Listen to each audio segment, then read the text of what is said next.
DSC పై రాష్ట్ర వ్యాప్తంగా YCP నిరసనలు వ్యక్తం చేస్తుంది. అయితే అసలు డిఎస్సికి సంబంధించి బహిరంగ సవాలుకు రావాలంటూ కూడా నిన్న ఆల్పాటి రాజా పిలవడం జరిగింది. జిఎస్ఎల్ మెడికల్ ఇన్స్టిట్యూషన్స్ మరియు కిమ్యూ ఇంటర్నేషనల్ యూనివర్సిటీ భాగస్వామ్యంతో ఇండియన్ అలైన్డ్ ఎంబీబీఎస్ కోర్స్ అడ్మిషన్లు అందిస్తోంది నియో. ఈ రోజు లాడ్జీ సెంటర్ కూడా వచ్చారు. వైసీపీకి సంబంధించి కుర్చీ కూడా ఖాళీగా ఉంది. ఎవరైతే సవాలుకు రావాలనుకున్నారో వాళ్ళు రావచ్చు అనే విధంగా ఆయన చెప్తున్నటువంటి పరిస్థితి ఉంది. మాట్లాడదాం. ఏంటి సార్, ఏంటి మీరు సవాల్ విసరటం, వాళ్ళు రాలేనటువంటి పరిస్థితిని ఎట్లా? నిన్నటి నుంచి మీరే స్వయంగా దీన్ని పర్యవేక్షిస్తూ ఉన్నారు. నేను ఇంకా ఇంతకంటే ఎక్కువ చెప్పడం కూడా మంచిది కాదు.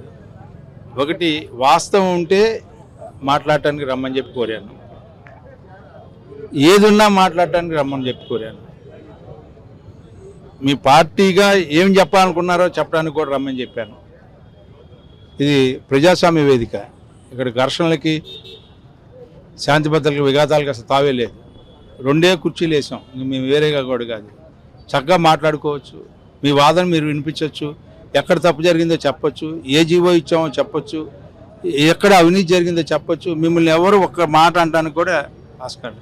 అయినా కూడా నువ్వు రానప్పుడు ఇవాళ నీ తప్పుల్ని నువ్వే ఒప్పుకున్నట్టుగా ఇక్కడ క్షమాపణ చెప్పుకోవాల్సిన అవసరం ఉంది. ఎందుకు సార్ లోకేష్ గారిని టార్గెట్ చేసి రాజీనామా చేయాలనే విధంగా డిమాండ్ చేస్తారు? లోకేష్ గారు బలోపేతం అయ్యాడండి. లోకేష్ గారు సమర్థుడయ్యాడు. లోకేష్ గారికి అచంచలమైన విశ్వాసంతో ఈ పార్టీని, ఈ పాలనని సక్రమంగా నడుపుతా ఉన్నాడు. ఈ రోజున అవినీతి లేనటువంటి ప్రభుత్వాన్ని ఈ రోజున ప్రజలకు అందిస్తూ ఉన్నాడు. సమస్యల పట్ల స్పందిస్తూ ఉన్నాడు. అందుకనే లోకేష్ గారి మీద టార్గెట్. జగన్ గారు ఆయనతో పోటీ పడలేడు కదా, అందుకని ఈ రోజున పోటీ పడలేని పార్టీ ఇంకా ఉంటుందో ఉండదో అని చెప్పి ఆ పోటీని తగ్గించుకోవడానికి ఏదో ఒక రకమైనటువంటి బురద వేస్తే ఆ నాయకుడికి అవమానం జరిగినట్టుగా భావిస్తూ ఉన్నారు వాళ్ళు. మా నాయకుడు ఆ రకంగా లేడు. ఈరోజు motion to reaction, action to reaction మోషన్లో ఉన్నాడు. ఎలాంటి మోషన్లో ఉన్నాయంటే ఈ రాష్ట్రాన్ని రెండు పట్టాల మీద నడిపించే దాంట్లో జెట్ స్పీడ్లో తీసుకెళ్తాను. ఎందుకు ఈ జంజీ అంశం తీసుకొని రావడం కానీ, డిఎస్సిని టార్గెటెడ్గా ముందుకు వెళ్ళడం అంటే సమస్యలు వేరే వాటి మీద ఫోకస్ చేయలేక దీని మీద చేస్తున్నారని? ఆ జంజీకి కూడా అవమానం. వీళ్ళు చేసే పోరాటం జంజీకి అవమానం. ఎందుకంటే ఆ జంజీకి సంబంధించిన వాళ్ళు ఒక్కళ్ళు లేరు. జంజీ ఈ రోజున తిరగబడే పరిస్థితి వచ్చింది. జంజీని అవమానపరుస్తూ ఉన్నారు. కులతత్వాన్ని, మతత్వాన్ని, వర్గతత్వాన్ని పెంచి పోషించే ఈ సైకోలకిను, ఈ విధ్వంసకరమైనటువంటి సృష్టికర్తలకి ఈ రోజున జంజీ పేరు పెట్టుకోవడం అనేది చాలా నష్టం కలిగిస్తూ ఉంది. నేను పిలిపిస్తూ ఉన్నా ఈ రోజున జంజీ వారికి.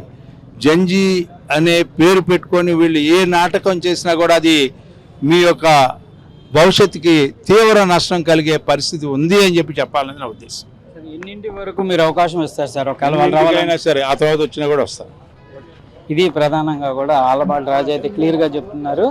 డిఎస్సికి సంబంధించినటువంటి అంశాన్ని కావాలని చెప్పే, అంటే లోకేష్ చేస్తున్నటువంటి అంశాలు కానీ, లేకపోతే డిఎస్సి నిర్వహించినటువంటి పరిస్థితులు ఉపాధ్యాయుల్లో కానీ, లేకపోతే విద్యార్థుల్లో కూడా మంచి పేరు వస్తున్నటువంటి నేపథ్యంలోనే కావాలని చెప్పి లోకేష్ టార్గెట్ చేస్తున్నారనే విధంగా కూడా ఆల్పాటి రాజా చెప్తున్నారు. కంపల్సరీగా ఏదైతే ఈ వేదిక ఏదైతే ఉందో, సవాల్కి విసిరినటువంటి వేదిక ఈరోజు మొత్తం ఉంటుంది. ఎప్పుడు వచ్చినా కూడా నేను సిద్ధంగా ఉంటాననే విధంగా కూడా ఆల్పాటి రాజా చెప్తున్నటువంటి పరిస్థితులు. కెమెరామెన్ మనోజ్తో సాయి శంకర్, గుంటూరు నుంచి.